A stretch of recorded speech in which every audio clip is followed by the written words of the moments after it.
पाप पाप क्या है, इस पर विचार करने समय कुछ वर्ष पहले वेटिकन सिटी में पोप ने कुछ नए पापों की सूची जारी की थी। ईसाई धर्म पाप से मुक्ति का उपाय है। ईसाई धर्म में पाप से मुक्ति का उपाय है धर्मगुरु अर्थात पादरी के समक्ष पाप की स्वीकृति यानी कन्फेशन। विभिन्न धर्मों में पाप से मुक्ति पाने के उपाय बताए जाते हैं। भारतीय परंपरा में भी पाप से मुक्ति पाने के अनेक विधि विधान या अनुष्ठान हैं, जिन्हें हमारी भाषाओं में प्रायश्चित कहा जाता है। व्रत, उपवास, त्याग, तप आदि से लेकर तन त्याग तक को भी प्रायश्चित में समाहित किया गया है। प्रायश्चित एक प्रकार का दंड विधान ही है। दंड शासकीय न्याय व्यवस्था में दिया जाता है।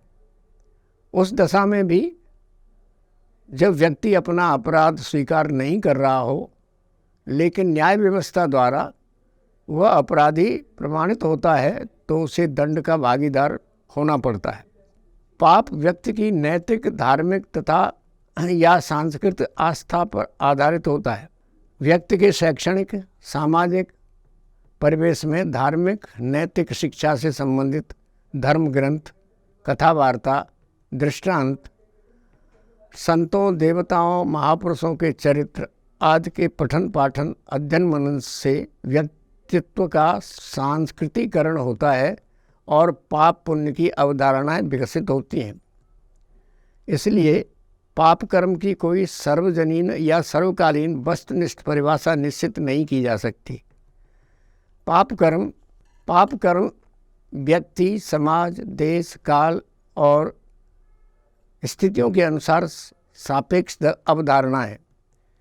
भिन्न भिन्न सांस्कृतिक परिवेशों में धर्मों और आस्थाओं के अनुसार पाप कर्म की परिकल्पना भिन्न भिन्न हो सकती है।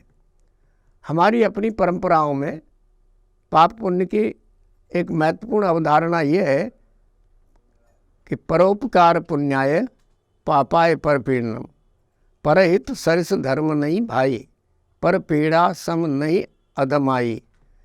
प्रत्येक वह कर्म जो दूसरों को सुख देने के लिए एवं दूसरों का हित साधने के लिए किया जाता है, पुण्य है। इसके विपरीत जो कर्म दूसरों को पीड़ा या कष्ट देता है या दूसरों के हितों का हनन करता है, वह पाप है। सन 1993 में महाराष्ट्र के एक संत साहित्य सम्मेलन में अपने सम्मान का उत्तर देते हुए मराठी के एक लब्ध प्रतिष्ठित ज्ञानपीठ पुरस्कृत साहित्यकार बिंदा करंदीकर जी ने हमारे राष्ट्र हित की दृष्टि से 5 महापापों का उल्लेख किया। वे पाप उन्होंने इस प्रकार बताए: 1. मातृभूमि का विभाजन। 2. समान नागरिकता कानून न बनना। 3. महात्मा गांधी की हत्या। 4. अन्याय को आश्रय देने वाली मनोवृत्ति के दबाव में आकर संविधान में परिवर्तन। और 5वां बाबरी मस्जिद का गिरना। लेकिन बहुत बार एक ही कर्म एक ही दृष्टि से पाप है और वही दूसरी दृष्टि से पुण्य है या पाप नहीं है। माना जाता है कि हत्या करना या चोरी करना पाप है। ये दोनों कृत्य कानूनन भी अपराध हैं, क्योंकि इनसे दूसरों को कष्ट होता है। डाकू या दोषी क्रोधी किसी की हत्या करता है तो पापी माना जाता है। न्याय व्यवस्था उसको दंड देती है। दूसरी ओर एक रक्षा सैनिक द्वारा आक्रमणकारियों की हत्या की जाती है तो उसको पुरस्कार दिया जाता है। आजकल अधिकांश लोग राज्य या सरकार के टैक्स चोरी करते हैं, किंतु पाप बोध का अनुभव बिल्कुल नहीं करते। भले ही टैक्स न देना कानून अपराध है।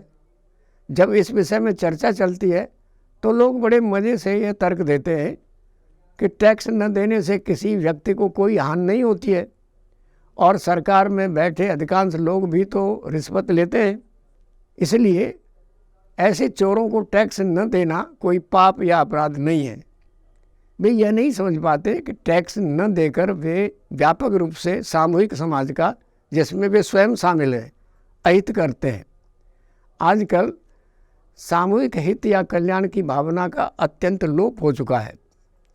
व्यक्ति अत्यंत आत्म केंद्रित बन गया है, या वह परहित या समाज और मानवीय हितों की अनदेखी कर रहा है।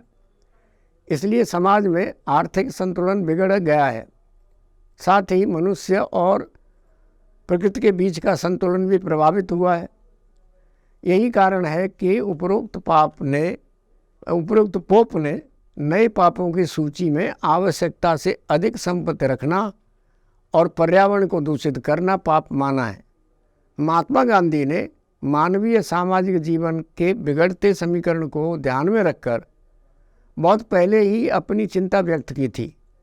अक्टूबर 1925 में यंग इंडिया के अंतर्गत 7 सामाजिक पापों का उल्लेख किया गया था। वे पाप इस प्रकार हैं: सिद्धांत विहीन राजनीति, श्रम विहीन धन, नीति विहीन व्यापार, चरित्र विहीन शिक्षा, मानवीयता विहीन विज्ञान और त्याग विहीन पूजा तथा आत्माहीन सुख। हमने गांधी जी के निर्देशों की अवहेलना की है। आज मानव समाज का अधिकांश भाग अन्न पानी जैसी अनिवार्य वस्तुओं के अत्यधिक अभाव का अनुभव कर रहा है। आजकल हमारे पड़ोसी देश में अन्न के बिना त्राहिमाम बची हुई है। यह हमारे सामूहिक पापों का परिणाम ही है। मानव समूह विनाशक अराजकता के कगार पर आ खड़ा हुआ है। इससे निस्तारा पाने के लिए सामूहिक प्रायश्चित की भावना को विकसित करना पड़ेगा। राज्य की ओर से वैधानिक व्यवस्था देना ही पर्याप्त नहीं होगा। नैतिक रूप से महापुरुषों के उपदेशों निर्देशों का अंतःकरण पूर्वक पालन करने में ही हित है।